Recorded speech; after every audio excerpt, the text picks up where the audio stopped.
Hello everyone, কি অবস্থা সবার? কেমন আছেন আপনারা? আসসালামু আলাইকুম। আমরা আছি আলহামদুলিল্লাহ ভালো। তো আজকে 1st অফ জানুয়ারি, কালকে ছিল 31st। আজকে দুপুরে বাচ্চারা একটুখানি পোলাও খেতে চাইলো। বাইরে অনেক ঠান্ডা। আর এমনিও আগে ওরা দেখেছে যে বাংলাদেশে আমরা ফার্স্ট মানে 1 তারিখে সবসময় একটুখানি পোলাও টোলাও এরকম কিছু করা হয়। তো এই যে আমি একটুখানি ওদের জন্য অল্প করে, কারণ আমি ওদের জন্য ওই যে হাড় ছাড়া ব্রেস্ট পিসের পার্টটা দিয়ে একটুখানি আপনার মোরগ পোলাওর মতো করে দিব। তো ওটা তো আমি খাই না, আমি এরকম হাড় ছাড়া মানে চিকেন এভাবে আমার খেতে ইচ্ছা করে না। তো ওদের জন্য অল্প একটু পোলাও করছি। প্রথমে আগে একটু চালটা ভেজে নিচ্ছি এই যে গরম মশলার সাথে। তো তারপরে এই যে একটু গরম পানি দিয়ে, যেটা নর্মাল করে পোলাও করা আর কি, এই যে কাঁচামরিচ দিয়েছি, পানিটা একটু কমে এসছে। তো তারপর আমি তো দমে দিয়ে দিব। ঘি দিয়েছি। তো হচ্ছে পোলাওটা তখন খুব মানে সুন্দর গন্ধ বেরোচ্ছে। তো ওদেরকে আবার ওই যে মোরগ পোলাওর সাথে আমি একটুখানি ডিম দিই। ওদের হাতেই আমি ছেলাচ্ছি।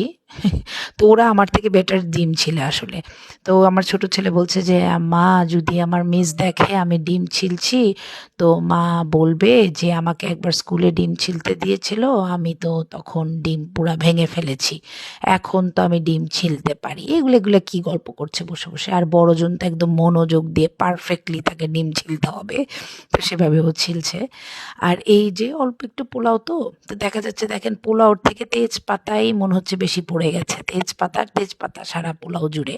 আর তেজপাতাটাকে পাতাটা বড় মনে হচ্ছে কেন? কারণ পোলাও তো কম, অল্প। একদম ওদের ২ জনের জন্য।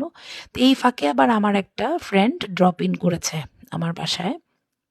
তো ওকে দেখে আমি আবার বললাম যে ভালোই হয়েছে যে আসছে। তো ওকে আবার ও মানে একটুখানি এখান থেকে দিব। এজন্য চট করে আমি আবার একটু সালাদ করলাম। কারণ এটা তো আবার একটুখানি অত বেশি ঝাল না, একটু ঝাল মিষ্টি টাইপের মানে ইয়ে মোরগ পোলাও। তো এই যে ডিম দিয়ে বাচ্চাদেরকে এভাবে দিলাম। আর ওর জন্য আমি একটা আলাদা প্লেটে আবার একটুখানি একটু ঝাল, ঝাল করে আপনার স্যালাড করে ওকে দিলাম। আর আমি এটা খাইনি। আমি খেলাম, ভাত ছিল, আমি ওটা খেয়েছি। ভাতের সাথে একটু আগের তরকারি ছিল, ওটা খেলাম। কারণ কি, আমি এই যে এরকম করে আপনার চিকেনটা এটা আমি খেতে পারি না। কিন্তু আমি একটা ডিম নিয়েছি ভাতের সাথে, আমি এখান থেকে একটা ডিম নিয়ে উঠিয়ে খেয়েছি। আর স্যালাডটা আমি নিয়েছিলাম। এই যে ওকে আমি এভাবে বেড়ে দিলাম। তো আমার ফ্রেন্ড আবার বলল খুবই মজা হয়েছে। কারণ আমি কিন্তু আবার একদম মিষ্টি, মিষ্টি না ওদের পোলাওটা। মানে ঝাল মিষ্টি ওর, কারণ ওরা তো আবার একটু ঝালঝালি পছন্দ করে আমার ছেলেরা। তো ওরকম বড়দের মতনই আর কি পোলাওটা। তো আমার ফ্রেন্ড বলল যে খুবই ভালোই হয়েছে। তো মাশাল্লাহ।